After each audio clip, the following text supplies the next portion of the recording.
G'day. We're just going to have a quick run through on the 3018 CNC / laser machine here. Now I've owned this one for about a month, so I've had enough time to get to know it, get the bugs worked out, and to get some really good results. It's actually a really good machine. I'm really happy with it. You've got to, you're getting what you pay for. This was only a couple of $100, so I wasn't expecting much when I first got it. Luckily I've had some 3D printers for some years now, so actually working out how this worked wasn't very different to a 3D printer. Basically the same processes. The only things that stuffed me, of course, is that I had no idea about woodworking. I didn't know what router bits were or anything, so absolute beginner there. Now, the first thing you're going to do when you get this out of the box and put it together is you have to update your firmware, because some of the software that you can get won't run properly on it with the old firmware. So that's the first thing you need to do. I'll show you how to do that later on. Now, the second thing you need is bits, okay? And if you're an absolute beginner like me, you won't know what the hell they are in the first place. So it comes with these little V-bits, rightio. So they're great little bits for engraving fine stuff. I'll show you a few jobs later on. They're a great little bit, but that's all that it comes with. Okay, and you're going to need more. So for V-carving and writing signs and what have you, they're great. But if you want to do any 3D relief carving, you're going to need some of these. These are ball-nosed end mills, okay? And you're also going to need some just flat end mills as well for cutting out and that sort of thing. Now when you get the machine, it comes with this collet in it. Okay, the collet is actually the bit that goes inside the chuck. It's one of these. Now if you want to use other size bits, okay, they're all 1/8 of an inch if you're American, or 3mm if you're Australian. If you want to use 6.4mm bits, okay, then you're going to have to get another collet. It's called an ER11, okay, and it takes 6.4 6mm bits, so that you can, this just goes in there, and you can use different size bits. Rightio. So you're going to need one of those, because just 3/8 stuff will drive you stupid, because it takes forever on this thing. It does get good results, but it does take a long time. Okay, so expect to be watching it all day, pretty much. The jobs that I've done that have been maximum size on this thing have taken several hours. So, and I'm not prepared to just walk away and let it go, because if anything happens to it, like with the trauma that this lead screw gave me, it kept falling off. It nearly destroyed the machine itself a few times. I'm not game enough to leave it alone. So if you've got a job that's going to take 7 hours, you're going to be sitting here looking at it for 7 hours. Okay, so you really got to want that fucking object at the end, because it's going to take you forever to get there. Now these bits, the other thing with bits is, I went into Bunnings and bought these bits because I didn't know jack shit. These aren't CNC router bits, okay? These are just normal router bits. So when you go to buy some bits, make sure they are actually CNC router bits. These bits with the bearing, you can't use them on a CNC, okay? On the CNC router. I can use all the other ones. This is like a cove bit, I think they call it, for doing juice grooves and what have you. This one you're going to need, it's a V bit, okay? It's a 90 degree. You'll also want a 60 degree. But for V-carving, that's really good for sign work. Can't use that one. This one's I use it as a flat end mill, okay, for doing the rough outs, and the same with this one. I use it for doing the rough outs as well. So it's a lot quicker than using the little bits when you do rough work. But again, you've got to watch what you buy. So you need CNC router bits. It comes with these clips that slide down. I haven't got it cut in, but they slide down and hold your job on. They work really well, but the problem is they take up a lot of space, and it's also pretty scary having these big silver steel clips right next to where that router bit is. So what I did, which everybody seems to do, glued some wood, well I didn't glue it on, I put some blue tape onto the aluminium, glued this piece of wood, put some blue tape on the back of this bit of wood, glued it down with super glue to that, and now what I do is put the blue tape all over the base, then put blue tape under the job. If I was going to do something like this, I'd put blue tape all along here, then put super glue on it, literally stick it down, and it does a great job. It never moves. But it's another added expense. You need lots of super glue and lots of tape.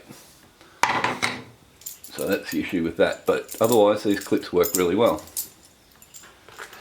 So the next thing you're going to run into problems, well at least I did, is it comes with a blue cable. This blue USB cable that it comes with, throw it in the bin straight away. It gives really, well this cable anyway, maybe there's some good ones, but this one is not shielded enough. You can see the tiny little shielding on it. It just lets in too much noise. The stepper motors were wobbling and going on. You'll get ghosting and all sorts of shit. So I got rid of that, and I had one for my Canon camera. So I use it, and it gives great results every time. It's got a really good shield on it, no problems at all. Now this comes with a laser. Okay, this is a stock one. This is the laser it comes with, which is 2.5 watts. Okay. Now this is really good for engraving. It does a really good job on ply and pine and all that sort of stuff, but it won't cut jack shit, rightio. So don't expect to be cutting out ply with a 2.5 watt laser. This is a 10 watt laser with my own little, doesn't fit in to the bracket, so I just put some shimmies on it. Now it still doesn't cut jack shit, so it was sort of a waste of money. It is a bit quicker obviously, but it's actually a bit trickier to use because it's either burning the shit out of stuff or just not enough. So I think I spent 70 bucks extra on that. Don't bother, okay? If you're going to get another laser, you really need like 20 watts or something upwards of that if you want to cut stuff out without blowing the machine up at the end of the day anyway. So little 2.5 watt laser is, like I said, great for engraving. I can engrave rocks, tiles, art canvases. I'll show you some of the stuff I've got that I've done. And it does a really good job. Now, there's a few treatments you can use when you're lasering. I put borax in water and put that on the ply first, and it makes it a lot darker. I'll show you that in a minute when we go inside and have a look at a few of the jobs and how much time they take. Now the second thing that's going to make you shit yourself, okay, the first thing will be when you find out how dear wood is. Oh my god, didn't realise. No wonder wooden shit costs $1 million bucks. So it's as expensive as hell. So you'll be looking around for scrap stuff to start with, because it really is expensive. It's crazy. So the next thing that's going to make you shit yourself is the software. So this machine costs a couple of $100 bucks, but to actually run the thing you need software that's worth like $1,000 bucks, a couple of $1,000 bucks, which is pretty horrendous. There are free products out there which I use, but if you wanted to actually do a lot of this, you really would probably end up needing to buy something like Aspire or Easel. They do free versions, but it's not the pro, so you can't do much on them. You know, it's a load of shit. So you're probably going to have to buy the bullet if you plan on doing a lot. Bite the bullet and actually invest in a program. I've got Aspire. They actually give their library away, the clip art library that's got hundreds of reliefs and stuff like that. You can download it on their site. It's the old library for Aspire 9, and it's really worth downloading. Now, doing stuff like reliefs, people are going to want to do 3D reliefs and stuff. Making depth maps is a really big pain in the ass. You need to know a few different programs like Blender, 3D Brush and what have you. You really do have to be a little bit of an artist to get that the depth maps to work properly. Okay, at least I haven't been able to, from my little bit of dabbling in it. That's pretty much what I found out. It's a lot harder than what I thought it was going to be. what else with this? Now, like I was saying before, be prepared to spend all day, okay, doing even a small job, because it does take forever. The speed you're going to need to know is, so this bit that's in it, it's a 3mm ball nose. I can run that successfully at about 300 to 350 millimeters a minute before it starts stuttering, and you'll see that when it's coming, you know, when it's moving, you'll see it, that means it's going too fast and you need to slow it down. This is a stock spindle, it only does 10,000 revs, so you can't move it any faster than it can cut, but the problem is you can move it a lot faster than it can cut. So when I first started, I had it on like 600 and I thought the thing was going to explode. So I checked out a few other videos and people were running at like half that speed, so I thought, oh shit. So I turned it down, and obviously the results are great when it's slow. As soon as it starts to stutter, then kiss goodbye to any detailed work. So you have no choice but to run it slow if you want a good job.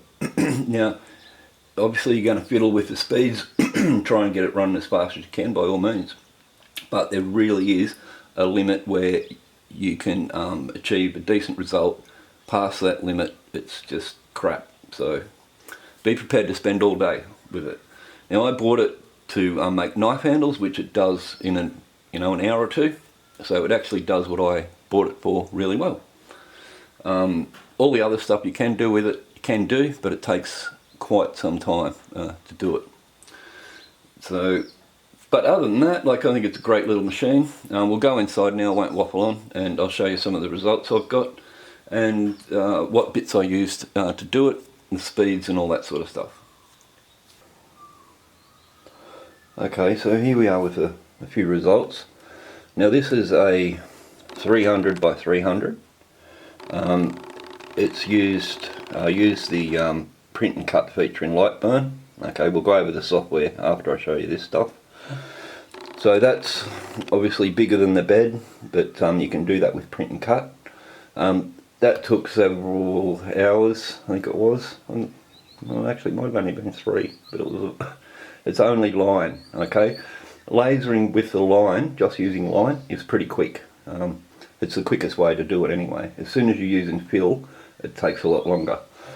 Now, I'll show you, that's that one.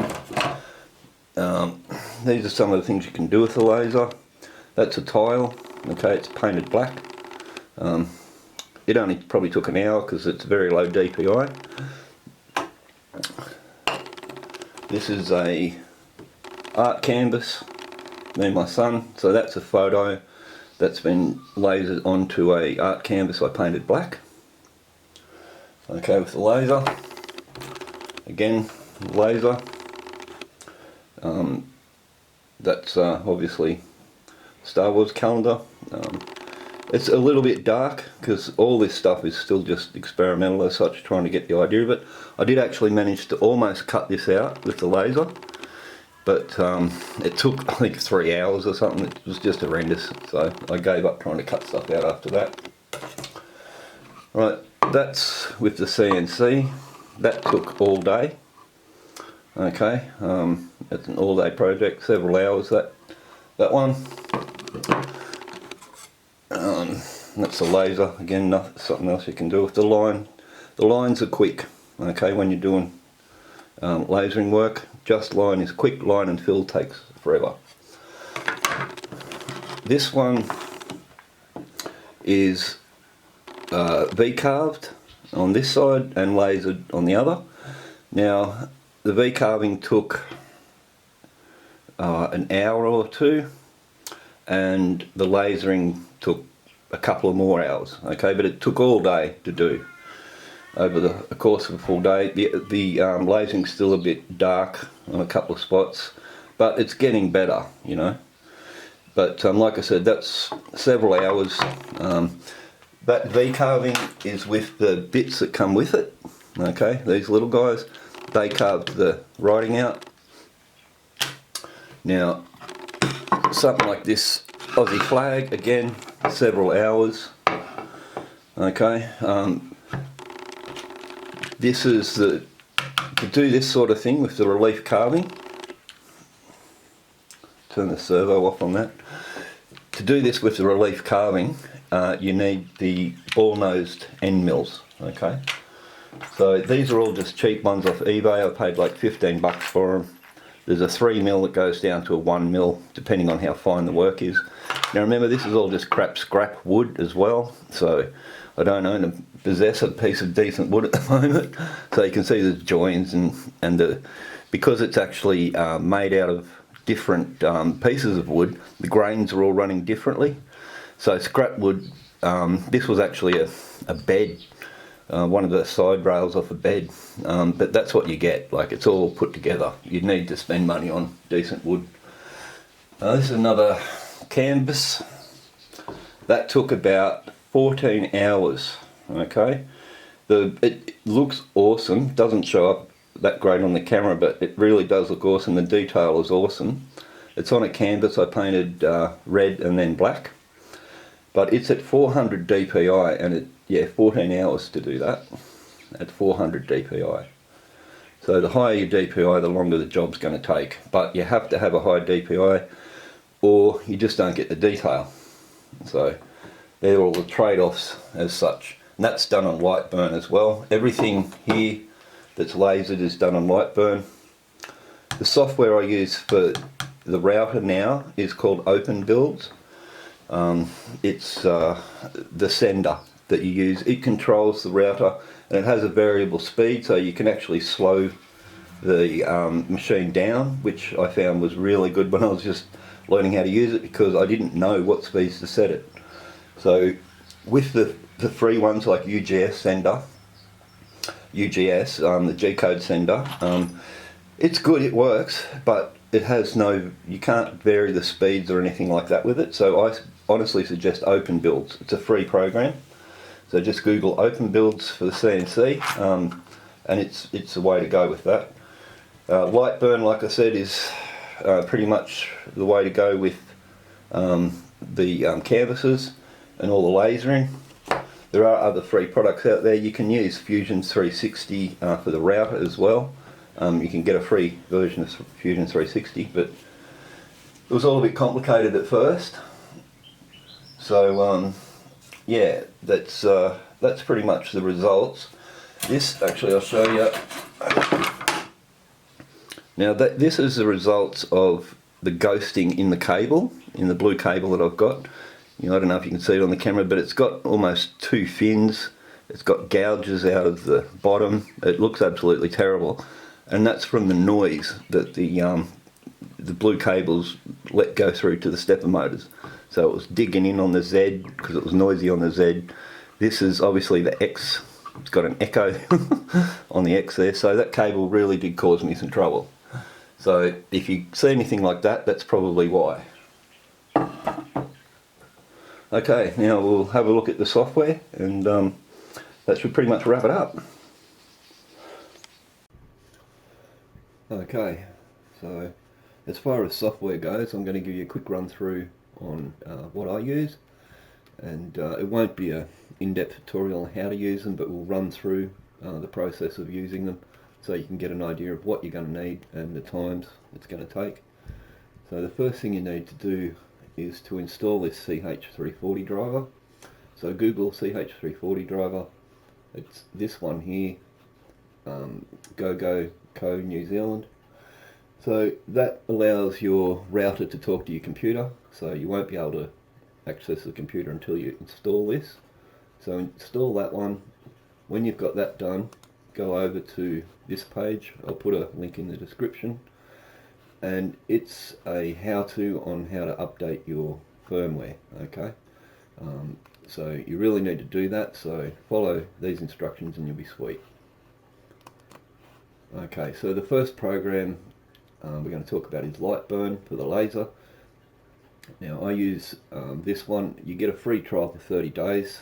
Mine's only got 4 days left, so, but such is life. I'm pretty prepared to have to spend some money on some software at least at first. Now let's see. All you need to do with light burn, it's similar to if you've got a Cricut design space, that sort of thing.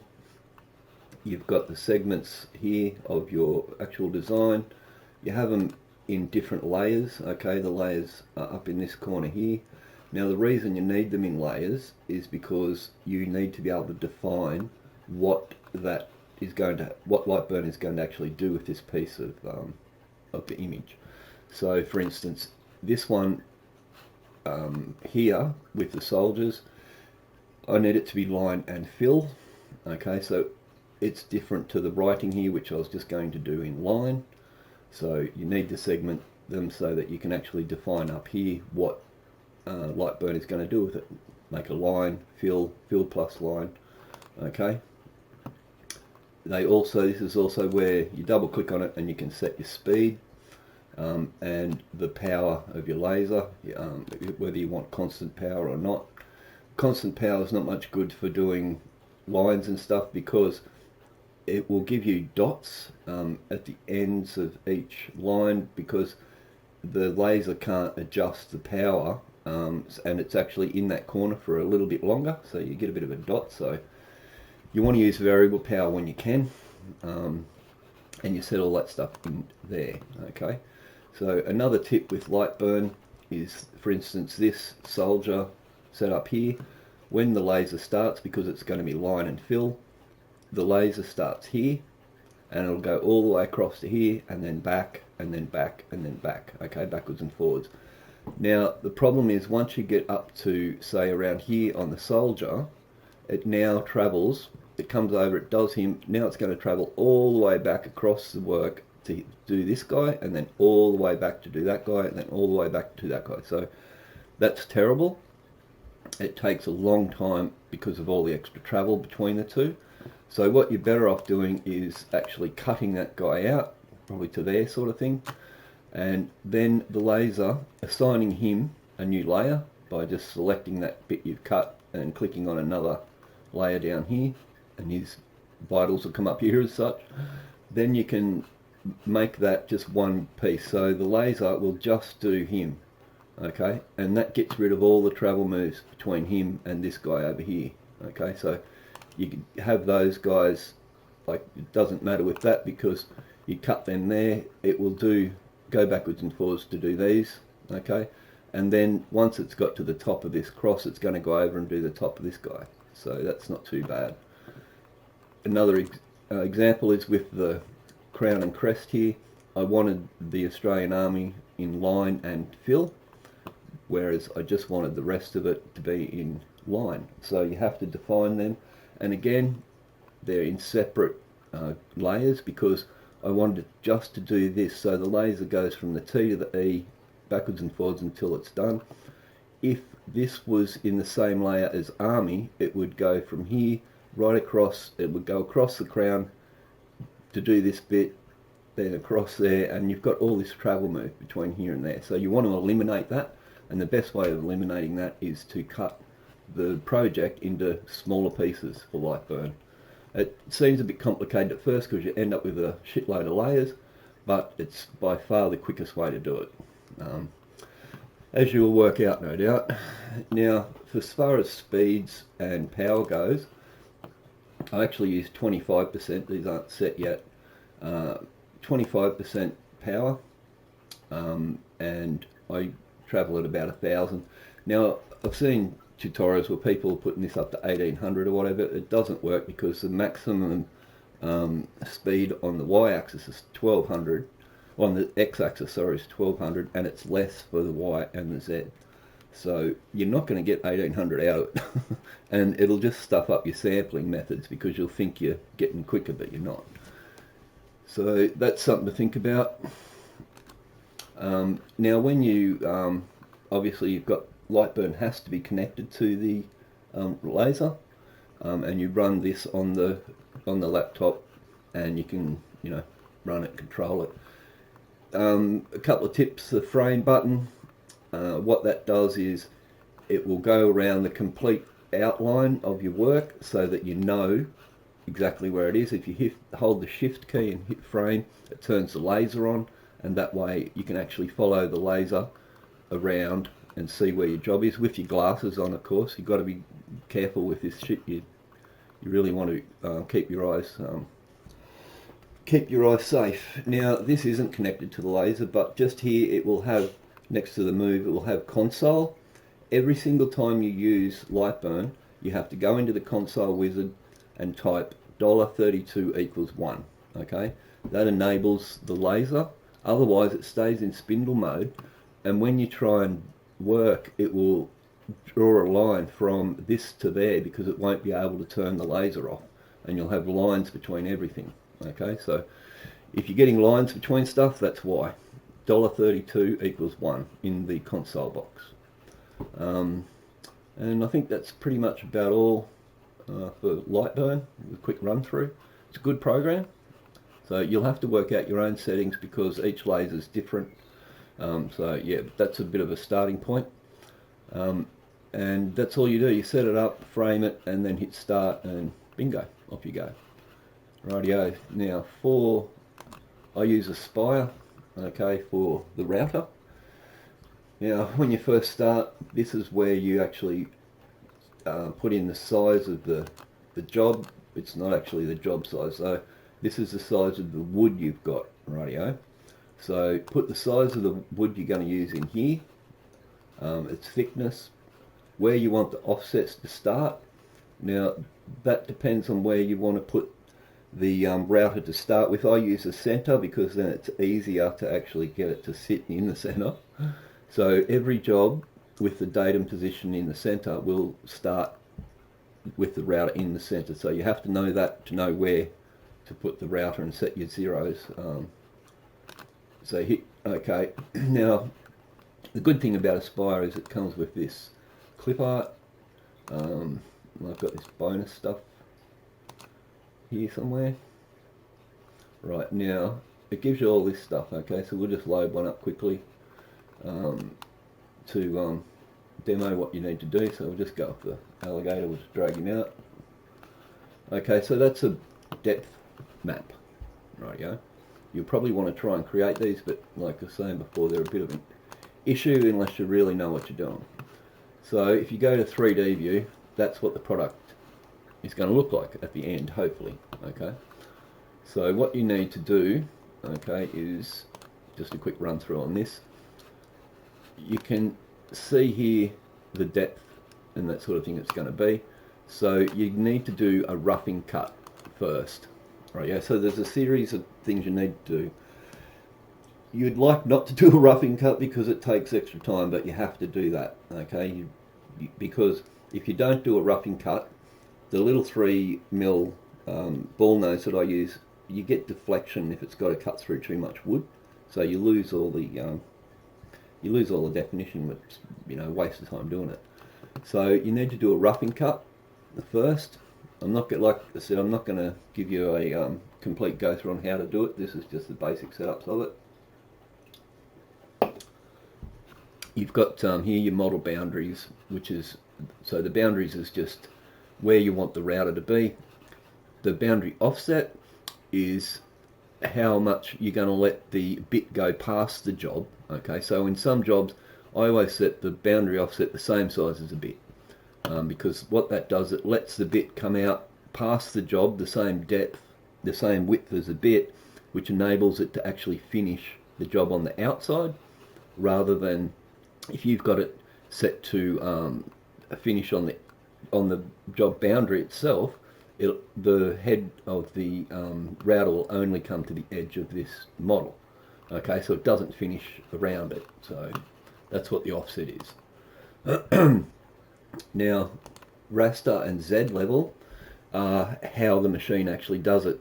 So if we calculate this on a Z level, so what do we got here? Roughing the end mill, my 6.4mm end mill.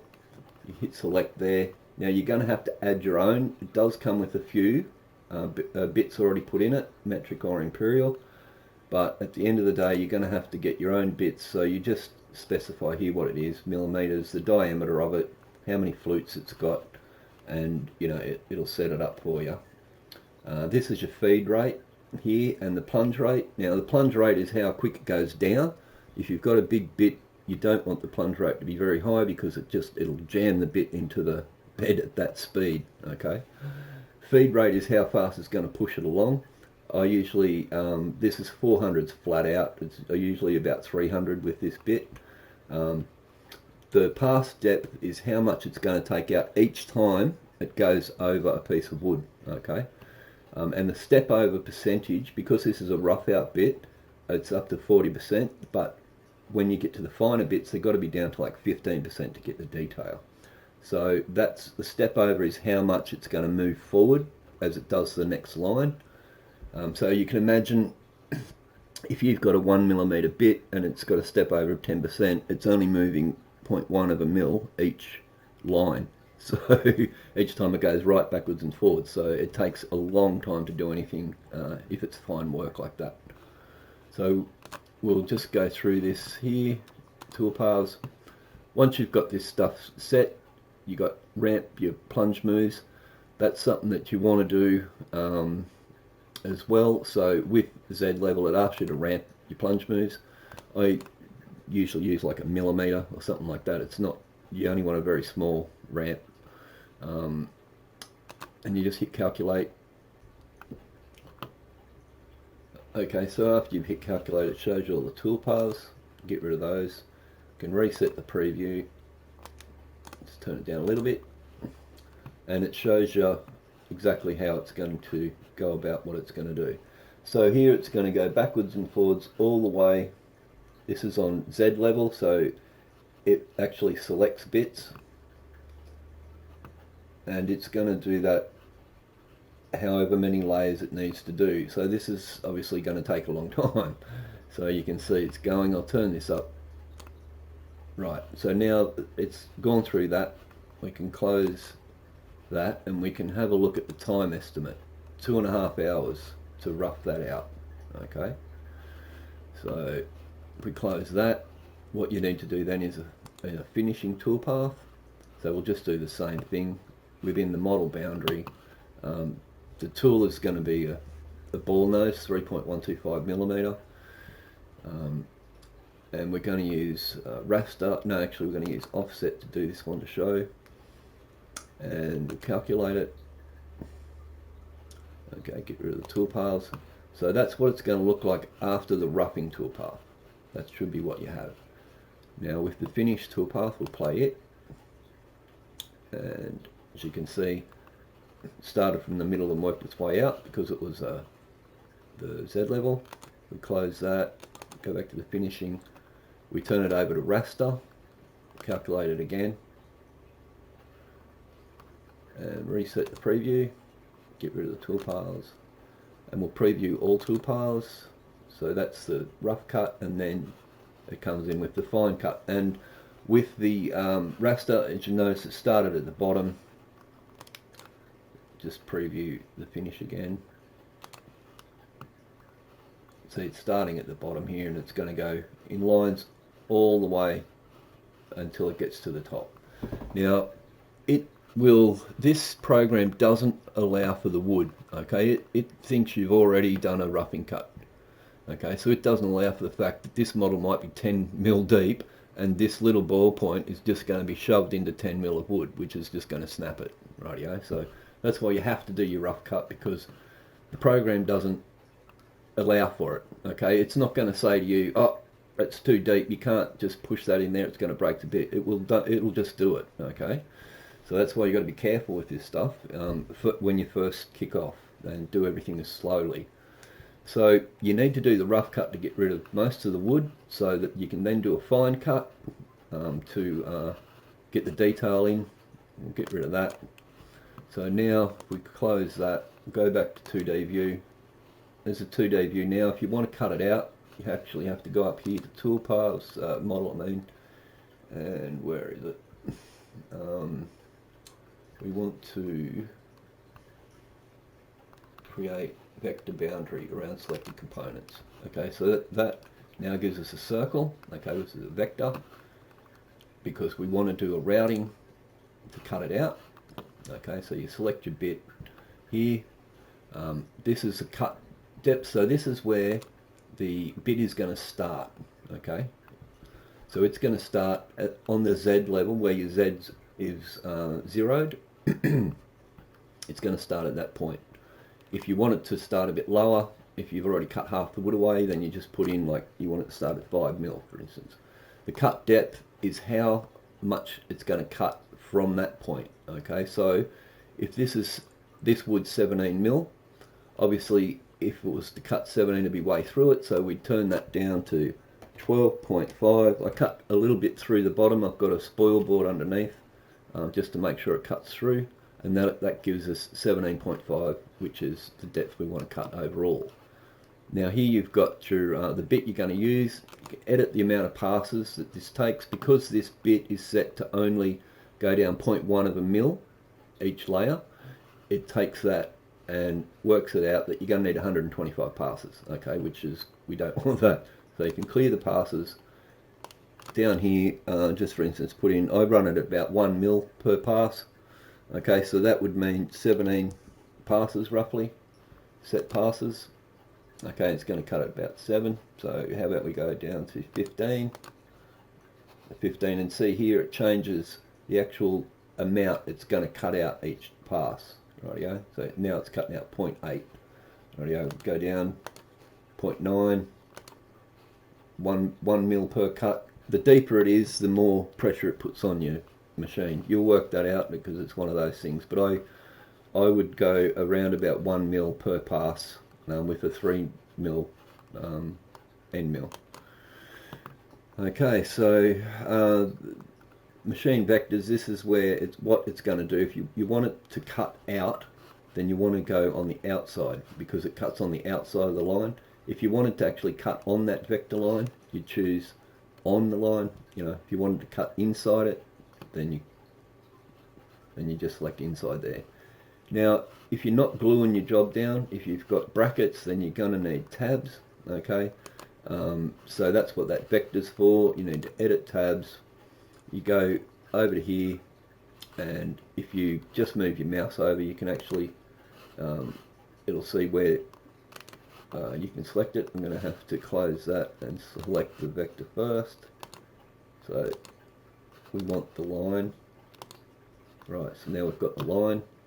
Now we edit tabs, and now when you go over, you see a tick there. You just click on that line and it'll put a tab there. Now what the tabs are is little bits of wood that are still left to hold the job from spinning out once you've got it cut. Okay, so you just cut them off with you only make them a couple of mil thick, just up here. You can set how you want it. Okay, so there, that's if you're not gluing it down. If you're gluing it down, then you don't need to set tabs. Ramps on a cutout, I don't use ramps on a cutout, but spiral's a good setting if you do need to use ramps. And you calculate, okay, it warns you that you're going to actually cut through the wood, which is fine, you know, hit okay, and you can preview that as well, and it shows you it's going round.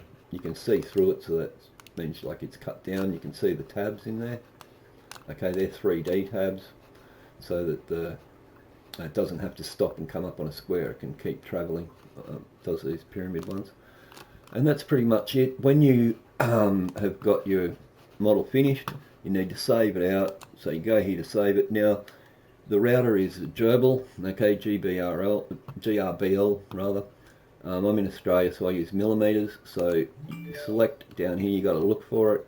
Okay, but you want GRBL in millimeters or GRBL in inches if you're working in inches. Okay, and that's the type of G code you need to save. Save all the toolpaths, okay, and then you need to run it through a program like UGS Sender or this one here, Open Builds. Okay, so this is a controller for the router. Now, the reason I like this one is simply these feed rates here. You can adjust the feed rate, so you can slow the machine right down or speed it up if you're not sure on the settings when you first start. Okay, everything else you're going to need to work out. You just set your Z's and your X, Y buttons. It's all pretty easy once you've got the hang of it. Up here is your COM port, so you've got to set that so that it's talking to you through your Ch340 driver to your router. You find that out, you go to your device manager and have a look in COM ports, and it'll actually say what the COM port the 340 driver's on. set that. You open your G-code in here, and it'll load the G-code up that you've just saved. I'll grab one. Let's see. God damn it. So you do start line cut, open. So it'll load the G-code up that you've saved from Aspire, and here it is here. You can run the simulate and it'll actually show you. I'll stop the sim and turn it up. And it will show you exactly how it's going to do. This was set to a Z level, so it's going to go around and around and around. And so that's a very handy little feature. But like I said, the best feature on it is the ability to actually change the speeds. Okay, so you're going to need, this one's free, so I highly suggest you use this one. But otherwise you get Candle when it comes with it, which is a bit dodgy. You can use UGS Sender as well, but it doesn't have the ability to change the feed rates and that sort of thing, so I'd go with Open Builds. So okay, well I think that about wraps it up. I hope that helped, and yeah, good luck.